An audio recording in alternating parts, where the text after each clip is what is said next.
2 years had passed since the conspiracy failed in Earth's orbit. Supreme Commander Wu Jin Kang stood in the observation deck of Earth's newest warship and watched the planet turn below. The world looked different now, brighter somehow, more alive with possibility.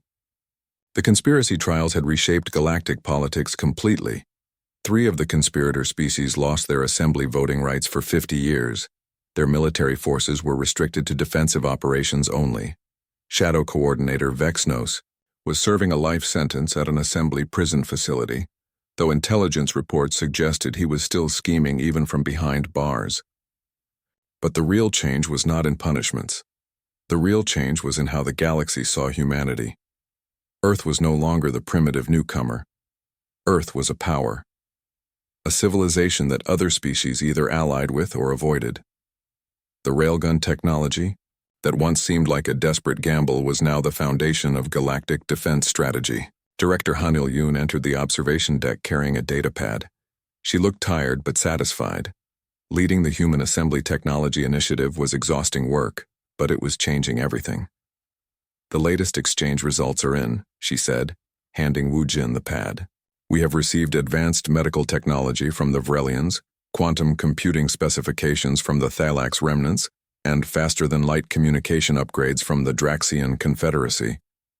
And in return, limited railgun specifications. Emphasis on limited. We gave them the basic principles and some manufacturing techniques, but not the advanced material science, not the precision engineering specifications, not the power management systems that make the weapons actually functional." Wu Jin smiled. Han Yul had designed the technology exchange perfectly. Other species could build railguns now, but their weapons would be years behind Earth's capabilities. By the time alien engineers figured out the complexities, human technology would have advanced further. How many species are trying to replicate our weapons? 23 at last count. Most are struggling. Turns out that weapons we called primitive actually require incredibly sophisticated engineering. Who knew? Wu Jin laughed. The galaxy had dismissed kinetic weapons as simple and outdated. Now they were learning that simple did not mean easy. Earth had spent centuries perfecting conventional weapons. That expertise could not be copied overnight. And the defense network? Ragnarok Protocol is now operational in 40 star systems. We have agreements with 15 allied species to host our satellites. In return, we provide protection against aggression. It is working exactly as planned. The door opened and Senior Ambassador Ji-won Seo entered. She wore formal robes marking her new position as an Arbiter Council member. At 42, she was the youngest person ever appointed to the Council. She was also the most influential voice for smaller developing species. The Council just voted on the Joint Defense Initiative, Ji-won announced. Earth was appointed to lead it, not assist, not participate. Lead.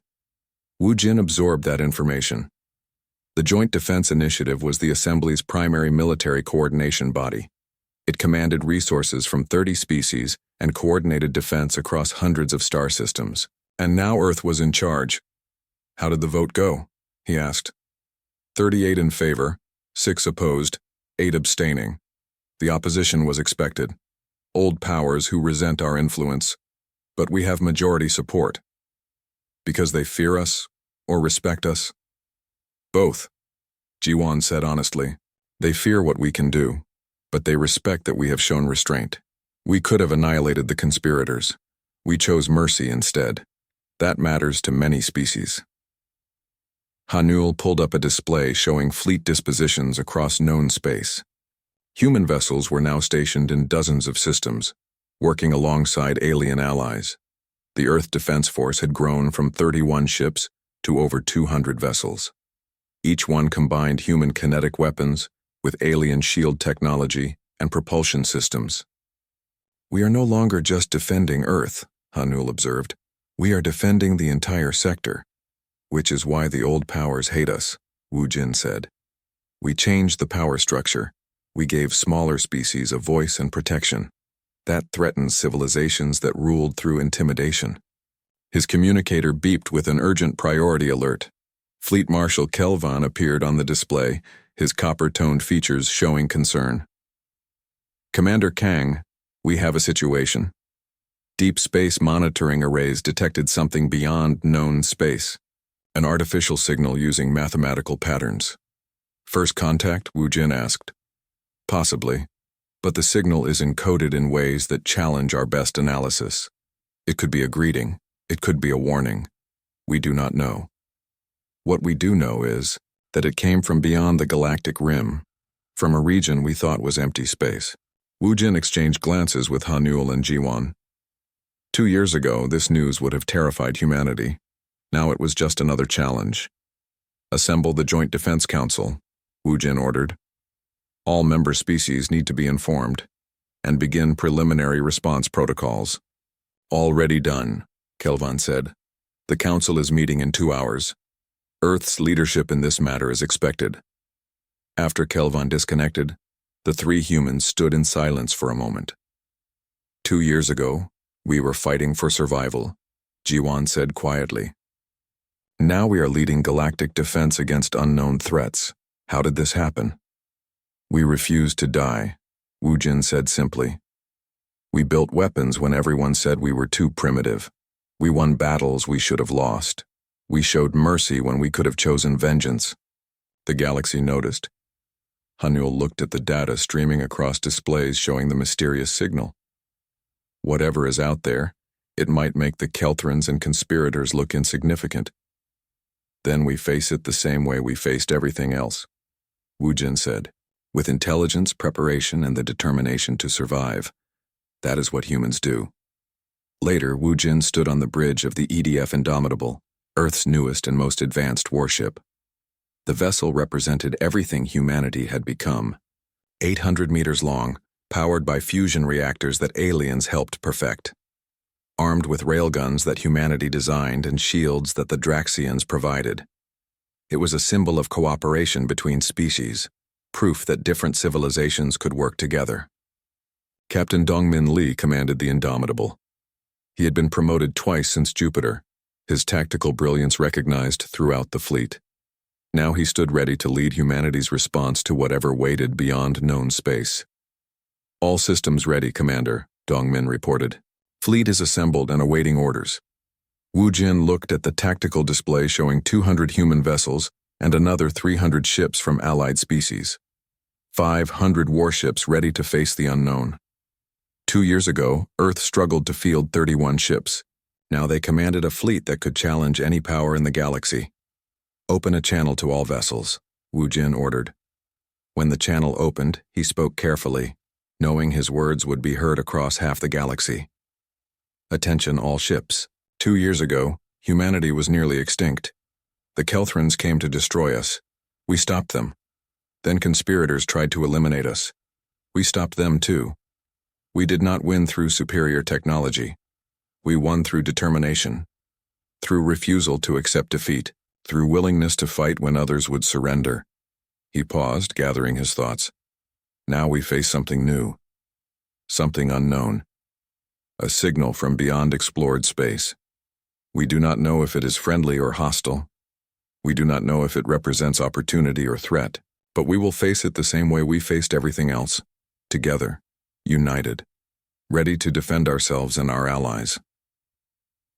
Across the fleet, officers and crew listened. Human and alien alike, they had learned to work together over 2 years of joint operations. The galaxy learned a lesson when we unveiled our railguns, Wu Jin continued. They learned that humanity does not fight like anyone else. We take old ideas and push them to extremes. We combine simplicity with sophistication. We refuse to follow conventional thinking. That made us dangerous, but it also made us effective. He looked at Hanul and Jiwan, who stood beside him on the bridge. Whatever is waiting out there, they will learn the same lesson. Earth does not surrender. Earth does not retreat. Earth fights. And when Earth fights, we win. Not always easily, not always cleanly. But we win. The communication ended. Admiral Sang Woo, commanding the Jupiter Defense Fleet, sent a brief message. Earth Defense Command stands ready. Whatever comes, we face it together. Hanul checked her systems one final time. The Ragnarok protocol was fully operational. Railgun satellites positioned throughout 40 star systems could coordinate fire across light hours. It was the most sophisticated weapons network ever built, combining human engineering with alien computational power. If they are hostile, they will regret approaching our territory, she said quietly. If they are friendly, they will find valuable allies, Jiwan added. And if they are something we cannot comprehend? Dongmin asked. Then we adapt, Wu Jin said. Humans are very good at adapting. It is our greatest strength. We survived ice ages and plagues. We survived world wars and nuclear standoffs. We survived first contact with aliens who thought we were primitive. We will survive this too, the fleet began moving toward the source of the mysterious signal. Hundreds of ships from dozens of species, united under human leadership. It was a sight that would have been impossible. Commander Wu Jin Kang stood in the observation room 3 kilometers beneath Montana's rocky surface and watched something that would change everything. Through the reinforced glass, a massive metal cylinder pointed down a tunnel so long he could not see the end. Banks of machinery hummed with power, and warning lights flashed red across every surface. Fire when ready, he said into his communicator. Dr. Hanul Yoon sat at the control station with her fingers dancing across displays. She had worked on this project for 2 years, pouring every moment of her life into something the alien races called foolish. When Earth joined the Galactic Assembly 3 years ago, she proposed building better kinetic weapons. The aliens laughed. They used plasma beams and graviton lances. They fought with quantum disruptors and antimatter torpedoes. Kinetic weapons, they said, were primitive, outdated, useless. Hanul disagreed. Charging to full power, she announced. The hum grew louder, deeper, vibrating through the floor and into Wu Jin's bones. Capacitors at maximum. Electromagnetic coils aligned. Target locked. The target was a retired colony ship floating 300,000 kilometers above Earth. Once, it carried humanity's hopes to Mars. Now it would prove something far more important. Fire. The railgun discharged with a sound like thunder trapped in a bottle. Lightning arced along the tunnel. Every light in the facility dimmed as the weapon drew power from fusion reactors that could supply electricity to an entire city. A tungsten slug weighing 20 kilograms accelerated down 8 kilometers of electromagnetic rails, faster and faster, until it reached a speed that made Wu Jin's mind struggle to comprehend the numbers. 5% the speed of light. The projectile vanished into the tunnel, racing upward through carefully designed channels that led to the surface and then into space. Hanul watched her screens, counting seconds. Her eyes gleamed with something between hope and fear. Impact in 3, 2, 1. The screen showing the target ship went white. When the light faded, the ship was gone. Not broken, not damaged, simply gone. Where a vessel the size of 10 football fields once floated, there was nothing but expanding vapor and debris so small the sensors barely registered it. Wu Jin stared at the empty space. How much energy? The projectile hit with approximately 15 megatons of force, Hanul said quietly. About the same as a large nuclear weapon, but cleaner, no radiation, no fallout, just kinetic energy transferring into the target. She looked up at him. And that was just a small one, Commander. The real weapons will be much bigger. Wu Jin knew why this mattered. 4 months ago, Earth received a message from the Kelthran sovereignty. The message was simple and terrible. The Kelthrans controlled 200 star systems. They ruled through fear and force. They saw Earth's solar system and decided they wanted it. The resources, the planets, everything.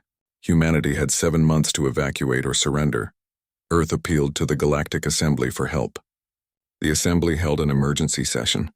They debated for 3 days. Then they delivered their answer. No. Earth's technological contribution did not warrant military protection. Humanity was too primitive to defend, too weak to matter. If the Kelthrans wanted Earth's space, the Assembly would not intervene. Captain Dongmin Lee, who commanded Earth's defense fleet, attended that meeting. He told Wu Jin later that the aliens barely looked at him when they denied the request. To them, humanity was nothing, a curiosity that would soon be extinct. Can we build more of these? Wu Jin asked, still watching the empty space where the ship had been. We already are, Hanul said. She pulled up new displays showing construction sites across Earth and Mars. Every facility is working on this. We have 17 ship-mounted railguns in production, and the big one. The big one? Haniel smiled, but it was not a happy expression. Come with me. She led him through corridors carved from solid rock, past security checkpoints where armed guards verified their identities 3 times, down elevators that dropped for minutes. Finally, they entered a chamber so vast Wu Jin could not see the far wall. And in the center, suspended by massive support structures, was a weapon that made the test railgun look like a toy. This is Mjolnir Station, Haniel said. When complete, it will be positioned in orbit near Jupiter. The acceleration tunnel is 8 kilometers long. The projectile will weigh 50 tons. It will reach nearly 5% light speed. Wu Jin walked closer, his footsteps echoing. Engineers worked on scaffolding that covered the weapon like metal ivy. Sparks from welding torches rained down. The air smelled of hot metal and electricity. How much damage? He asked. We calculate a direct hit will release energy equivalent to several hundred megatons. Nothing survives that. Their shields, their armor, none of it matters. At relativistic speeds, kinetic energy becomes almost unlimited. She paused. The aliens evolved past kinetic weapons millions of years ago. They forgot what these weapons can do.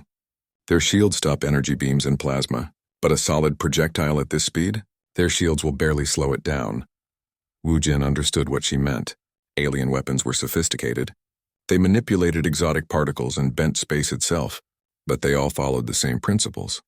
They all used energy that dissipated over distance, that could be deflected or absorbed. A railgun was different. Once fired, the projectile could not be stopped or redirected. It followed basic physics. Mass times velocity equals momentum, and at near light speed, even a small mass carried devastating momentum. How long until Mjolnir is operational? 5 months, Haniel said. 2 months before the Kelthrons arrive. And our fleet? Captain Dongmin is retrofitting every ship we have. Colony transports, mining vessels, even old patrol boats. Anything that can mount a railgun is being converted. We will have 31 ships ready in time. 31 ships. Against the Kelthron armada of 400 warships. Every military simulation showed Earth losing. Every tactical analysis recommended negotiation or evacuation. But Wu Jin knew the truth that every human understood in their bones. There was nowhere to run. No one would take Earth's refugees. The aliens saw humans as primitive, barely worth acknowledging, and negotiation meant slavery or death. That left only one option. I need to brief the War Council, Wu Jin said. They need to see this. The War Council met 2 days later in Geneva. Representatives from every Earth nation gathered in a secure chamber. Wu Jin showed them the test footage. He showed them Mjolnir Station.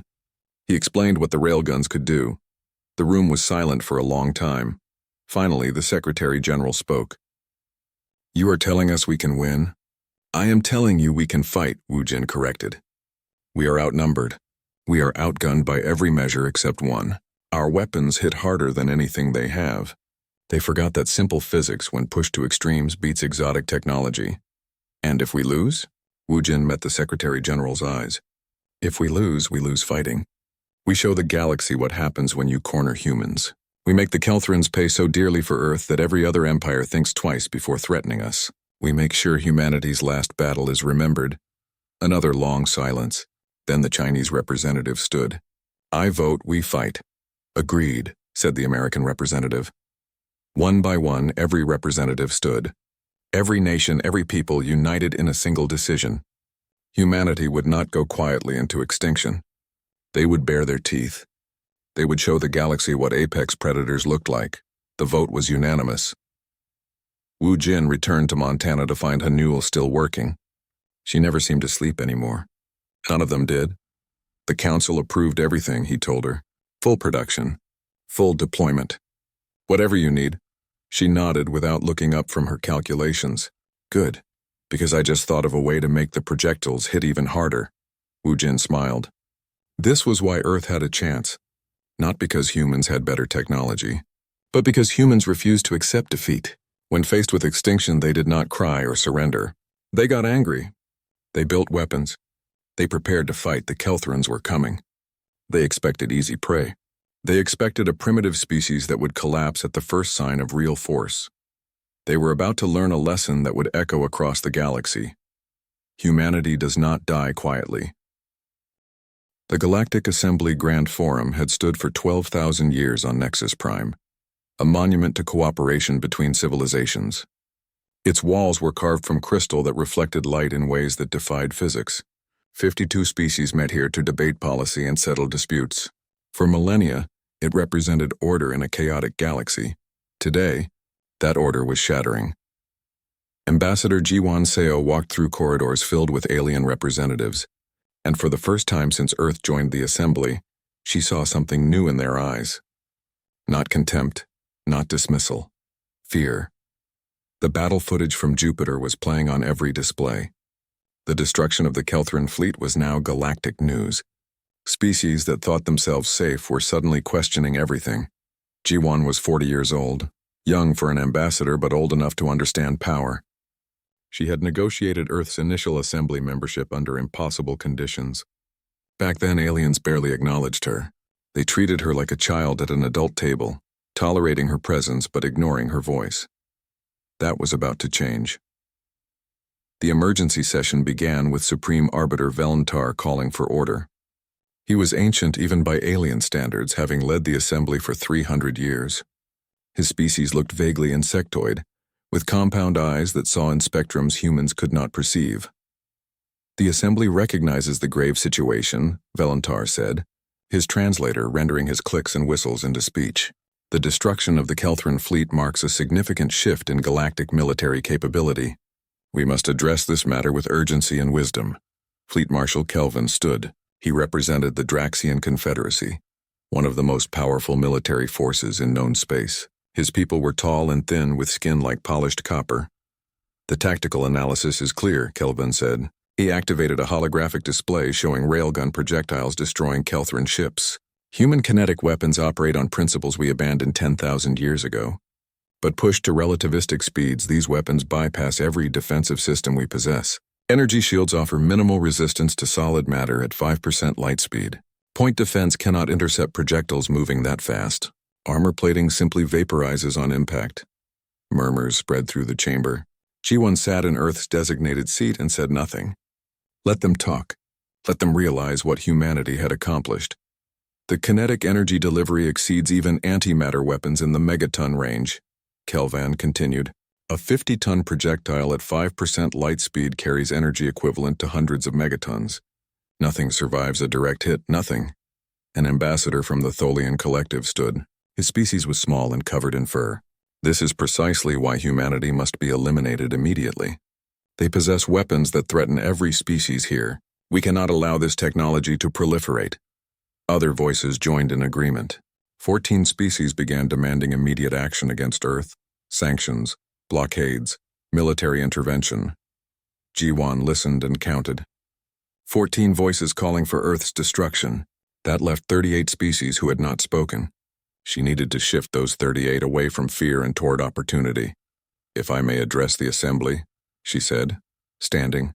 The chamber fell silent. All eyes turned to her. In that moment, G1 felt the weight of Earth's entire future on her shoulders.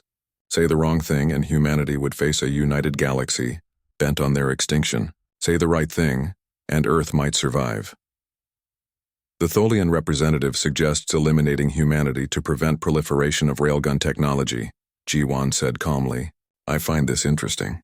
When the Kelthrans were conquering species across the western sectors, when they enslaved the Vrelians and destroyed the Thalax homeworld, Earth appealed to this assembly for protection. We were denied. The assembly decided our technological contribution did not warrant intervention.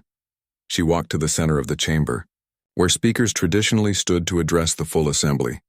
Now that we can defend ourselves, you want us eliminated.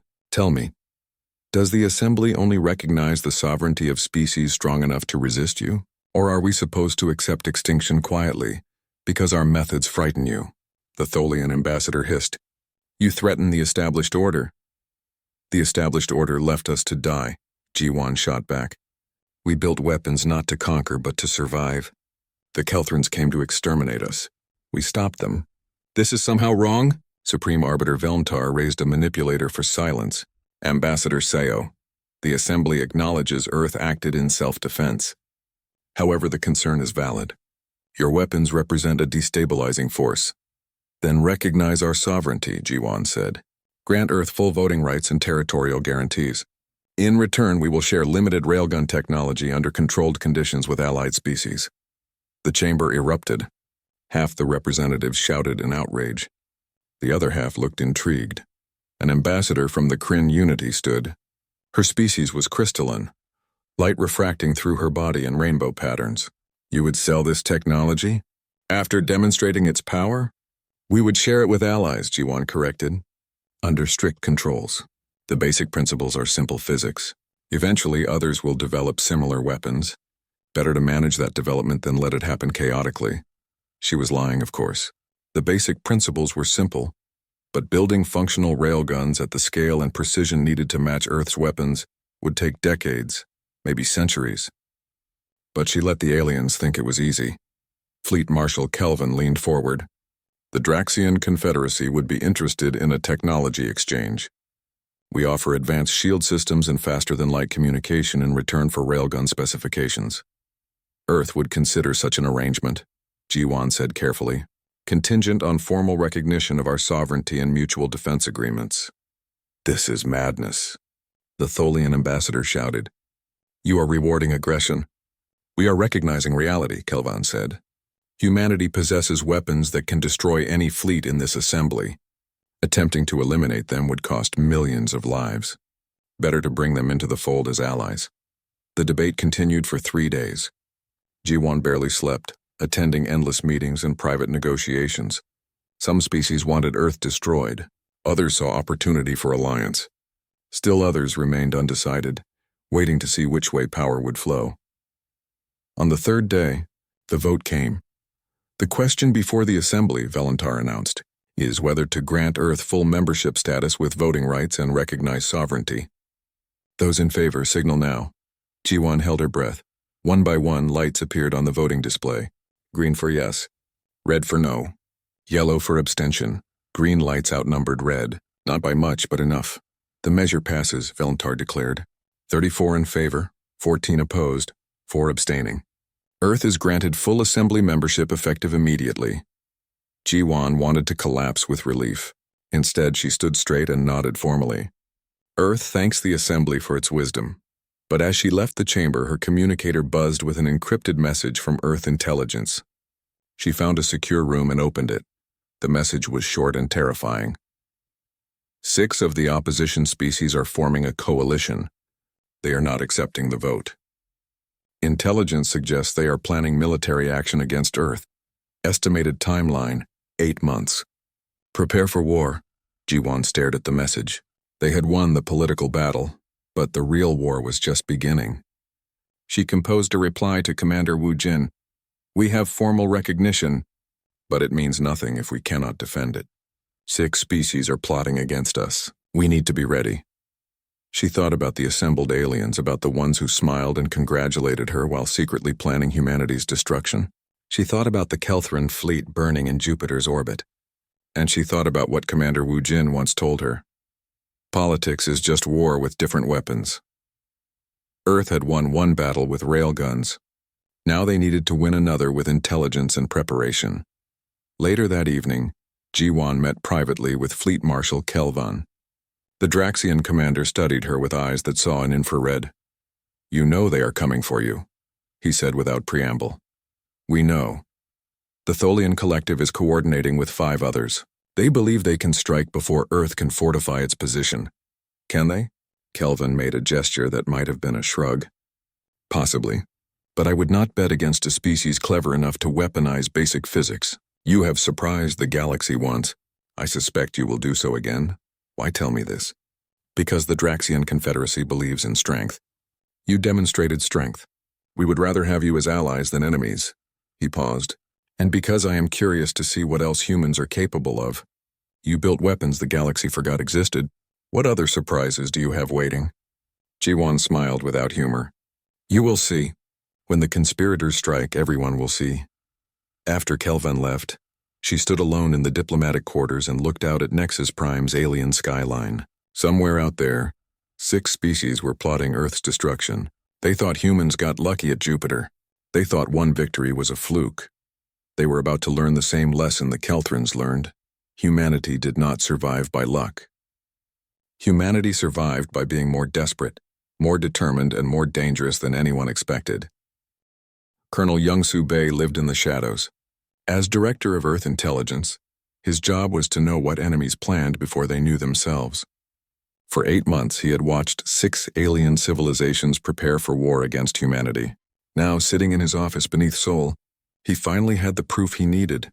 "Show me again," he told Lieutenant Haewon Choi. Haewon had been undercover on Kryn 5 for 11 months, posing as a trade representative. Her risk was absolute. If discovered, the aliens would dissect her to learn human biology. But she had done her job perfectly. The holographic display showed encrypted communications between the 6 conspirator species. Messages passed through quantum channels, thought to be unbreakable, but human cryptographers had learned to crack them 3 months ago. "They call it Operation Silent Hammer," Haewon explained. Her face looked tired on the screen, the stress of maintaining her cover showing. 6 fleets totaling 500 warships. They strike simultaneously at Earth, Mars, and the orbital weapons platforms. Timing is set for the Festival of Unity, when most of Earth's leadership will be off-world attending assembly ceremonies. Young-Soo studied the attack plans. They were sophisticated. The conspirators had learned from the Kelthran failure. Instead of massed fleets, they planned precision strikes, hit the weapons platforms first to eliminate the railguns, then destroy fusion reactors to cripple Earth's power grid. Finally, target command centers and manufacturing facilities. If successful, Earth loses its military capability in a single day. Young-Soo said quietly.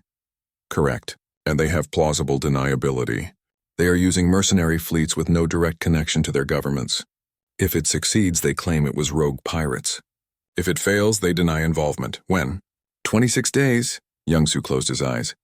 26 days to prepare for an attack that could end humanity's brief presence in galactic politics. He opened a secure channel to Commander Woo Jin. "We have confirmed intel on the conspiracy," Young-Soo said. 6 species, 500 ships, simultaneous strikes. They hit us during the festival. Woo Jin's image appeared on the display. The commander looked older than Young-Soo remembered. The weight of defending Earth was aging him rapidly. "Options?" Woo Jin asked. "Expose the conspiracy and let the assembly deal with it, or prepare a counterattack. If we expose it, we trigger galactic civil war. The assembly fractures. If we prepare a counterattack, we might be seen as aggressors." Woo Jin was silent for a moment. "There is a third option. Let the attack proceed, but on our terms." "Explain." "We make ourselves look vulnerable while secretly relocating everything critical. When they strike, they hit empty facilities and decoys. Meanwhile, we activate something Dr. Hanul has been developing, something that will make the Kelthran defeat look gentle." Young-Soo felt a chill. "What has she developed?" "She calls it Ragnarok Array. I will send you the specifications." The specifications arrived minutes later, and Young-Soo understood why Woo Jin sounded confident. Dr. Hanul had not been idle since Jupiter. While everyone focused on the large railgun platforms, she had built something more subtle and far more dangerous.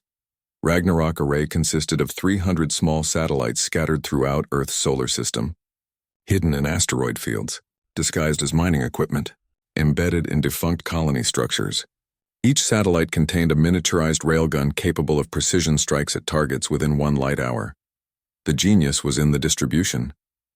Destroy 1 satellite and 299 remained operational. The enemy could not know where all the pieces were located, and together they could target every ship in the solar system simultaneously. "We turn their trap into ours," Young-Soo said, understanding the plan. "Exactly, but it requires perfect execution.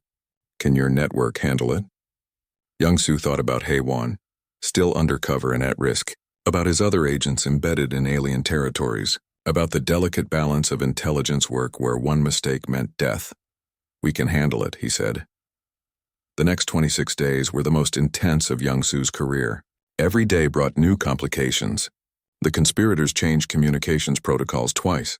They shifted fleet positions 3 times. They suspected leaks but could not find the source. Haewon continued sending updates despite increasing danger. On day 18, she reported that security forces were investigating trade representatives. On day 22, her handler lost contact for 6 hours. When communication resumed, Haewon's message was brief. "Compromised. Extracting. Final intel. Attack confirmed for day 26. 0400 hours Universal Time. Young-Soo scrambled an extraction team, but Haewon was already moving. She had planned 3 escape routes and activated the most dangerous one. It involved stealing a cargo shuttle and running the Kryn blockade. She made it out with enemy fighters pursuing her, jumping to hyperspace just as weapons locked on. Lieutenant Choi is en route to Earth, the extraction coordinator reported. ETA 6 hours. Get her to medical the moment she arrives, Young-Soo ordered. And put her in for a commendation. She just saved humanity. Meanwhile, Commander Woo Jin orchestrated the largest deception in human history. Mjolnir Station appeared fully operational with heat signatures, communications traffic, and visible crew movements. In reality, it was running on skeleton crew and automated systems. The real crew had evacuated to hidden positions throughout the asteroid belt. Fusion reactors underwent scheduled maintenance that secretly involved moving critical components to backup facilities. Manufacturing plants continued production while quietly relocating finished weapons. Earth's fleet repositioned under the guise of routine patrols, actually moving into strike positions. To any observer, Earth looked normal, vulnerable, ready to be hit. The conspirators saw exactly what they expected to see. Day 26 arrived. Young-Soo stood in the underground command center, watching displays showing the entire solar system. Ambassador Ji-won was safely back on Earth. Despite the Festival of Unity still proceeding on Nexus, Prime, Commander Woo Jin commanded from the flagship. Dr. Hanul monitored the Ragnarok array from her facility in Montana. At 0400 hours, 6 fleets dropped out of hyperspace simultaneously. Hostiles detected, the tactical officer announced. 120 ships near Earth orbit, 80 ships near Mars, 70 ships targeting Mjolnir Station. Remaining vessels in holding positions. Young-Soo watched the enemy fleets move into attack positions. They were confident, precise, following their plan perfectly. Let them commit, Woo Jin ordered over the command channel. Wait until they are fully engaged. The conspirator fleets opened fire on what they thought were operational targets. Plasma lances and graviton beams struck Mjolnir Station. They hit decoy reactors on Earth. They bombarded empty manufacturing facilities on Mars, and they hit nothing that mattered. Now, Woo Jin said, the Ragnarok array activated 300 satellites. Throughout the solar system achieved targeting solutions simultaneously. Each satellite targeted specific components on enemy vessels. Not to destroy but to cripple engines, weapons arrays, shield generators. The first volley caught the conspirators completely unprepared. Railgun projectiles moving at relativistic speeds punched through shields that did not even register solid matter as a threat. Ships that moments ago were attacking suddenly found themselves disabled. Enemy Fleet Designation Alpha is crippled, the tactical officer reported. Fleet Beta crippled. Fleet Gamma crippled. All enemy vessels are losing mobility and weapons capability. In 9 minutes, 500 warships were reduced to drifting hulks. Their crews were alive but helpless. Their weapons were destroyed. Their engines were shattered. Admiral Sang-woo broadcast on all frequencies. This is Earth Defense Command to all hostile vessels. You came to exterminate us. We could return the favor. Your ships are disabled. Your crews are helpless. We could finish you with a second volley. He paused, letting the silence stretch. But humanity did not build these weapons to become mass murderers. We built them to survive. So here is what happens next. You surrender. You face assembly justice. Your crews live. Or you force our hand and discover what extinction actually looks like. You have 5 minutes to decide. Young-Soo watched his displays as one by one, enemy ships transmitted surrender codes. 4 minutes and 30 seconds after the ultimatum, every surviving vessel had capitulated. We have control of all hostile fleets, the tactical officer confirmed. Woo Jin's voice came over the command channel. Colonel Bay, I need your teams to secure enemy command vessels. We want evidence of who ordered this attack. Make sure it is admissible in assembly courts. Already deploying, Young-Soo replied. Over the next hours, boarding teams secured enemy ships and downloaded their computers. The evidence was overwhelming. Direct communications from government officials, funding trails, planning documents. Everything needed to prove this was not rogue pirates but a coordinated conspiracy by 6 assembly species. Young-Soo personally led the team that boarded the flagship. Its commander, a being called Shadow Coordinator Vexnos, sat in his command chair and stared at the tactical display showing his entire fleet disabled. How? Vexnos asked. Our intelligence said your weapons platforms were operational. We targeted them first. You targeted decoys, Young-Su said. We knew you were coming. The Kelthran armada dropped out of hyperspace like a plague of metal locusts. 400 warships materialized in formation near Jupiter, each vessel bigger than anything humanity had ever built. Their hulls gleamed with exotic alloys. Energy shields shimmered around them like heat waves. Weapon ports glowed with charging plasma. Admiral Sang-Woo Park watched them appear on his displays aboard the command station. He had prepared for this moment for months, running simulations until his eyes bled, memorizing every possible tactic. Now the moment was here, and his hands were steady. All ships report ready, his communications officer announced. Mjolnir Station is at full power. Sang-Woo looked at the tactical display. 31 human ships arranged in defensive positions around Jupiter's largest moon, against 400 Kelthran warships that had conquered 23 species. The math was simple and brutal.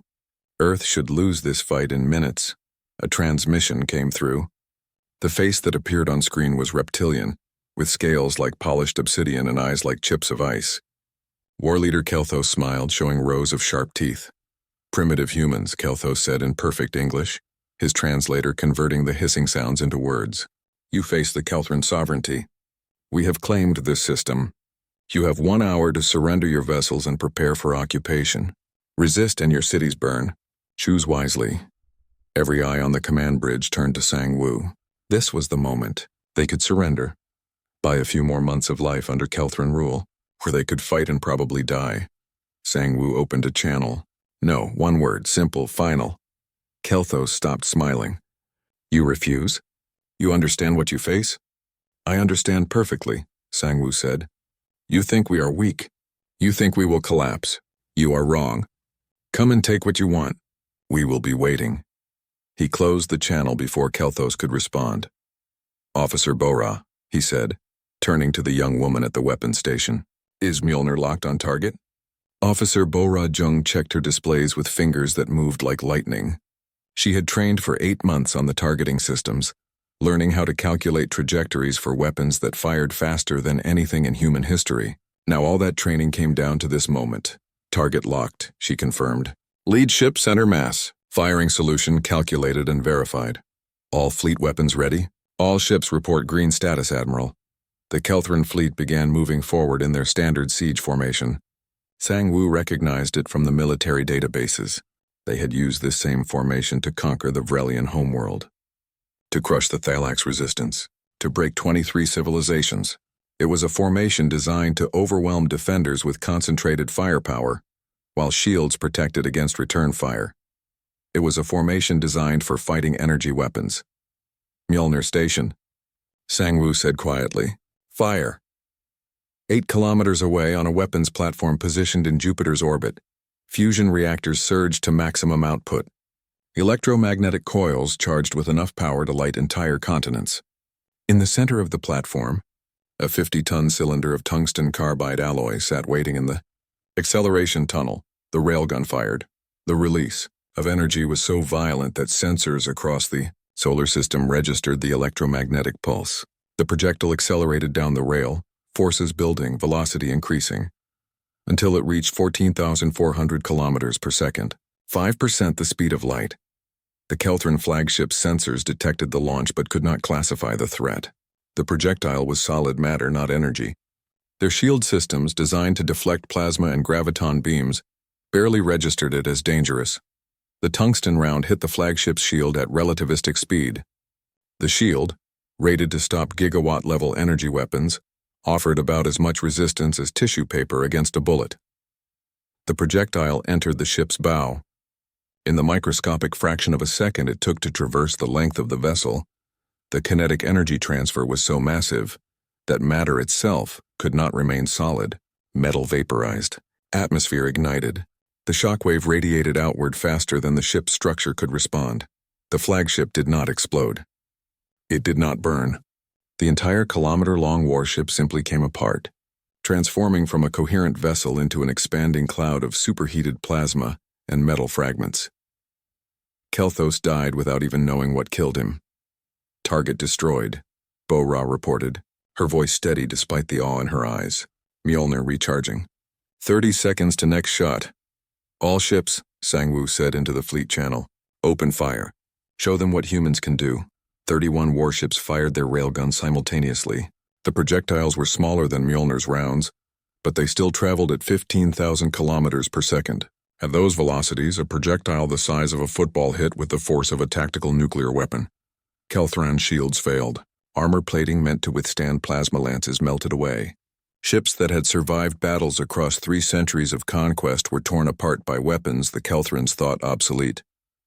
Bo-Ra watched her targeting display as human rounds found their marks. Direct hits on targets 3, 7, 12, and 15. All targets destroyed. Targets 18 and 21 are crippled and venting atmosphere. The Kelthran formation broke. For the first time in their military history, they encountered weapons they could not defend against. Their shields were useless. Their evasive maneuvers were designed for tracking energy weapons that moved at light speed, not projectiles that took seconds to arrive but could not be stopped once fired. Enemy fleet is scattering, the tactical officer reported. They are attempting to retreat. Do not let them, Sang-Woo said. Mjolnir, target the nearest heavy cruiser. All ships focus fire on vessels attempting to flee. Make them understand there is no escape. For 47 minutes the battle raged. It was not really a battle. It was a slaughter. Every time a Kelthran ship tried to flee, human railguns tracked it down. The projectiles were relentless. Once fired, they could not be jammed or deflected. They simply arrived and destroyed whatever they hit. Bo-Ra coordinated targeting across the fleet, her displays showing dozens of enemy vessels simultaneously. She watched ships vanish from her screens one after another. Part of her felt horror at the destruction. Another part felt fierce pride. The aliens thought humans were primitive. Now they knew better. Enemy fleet is retreating, the tactical officer announced. 264 ships destroyed. Remainder are jumping to hyperspace. Sang-Woo watched the last Kelthran vessels vanish from his sensors. They left behind wreckage and debris spread across millions of kilometers. Of the 400 warships that arrived to conquer Earth, only 136 survived to tell the tale. Cease fire, he ordered. Begin damage assessment. The report came back quickly. Earth's fleet had taken hits. 7 ships damaged, 3 severely, but not a single human vessel was destroyed. Against 400 alien warships, humanity had won with minimal losses.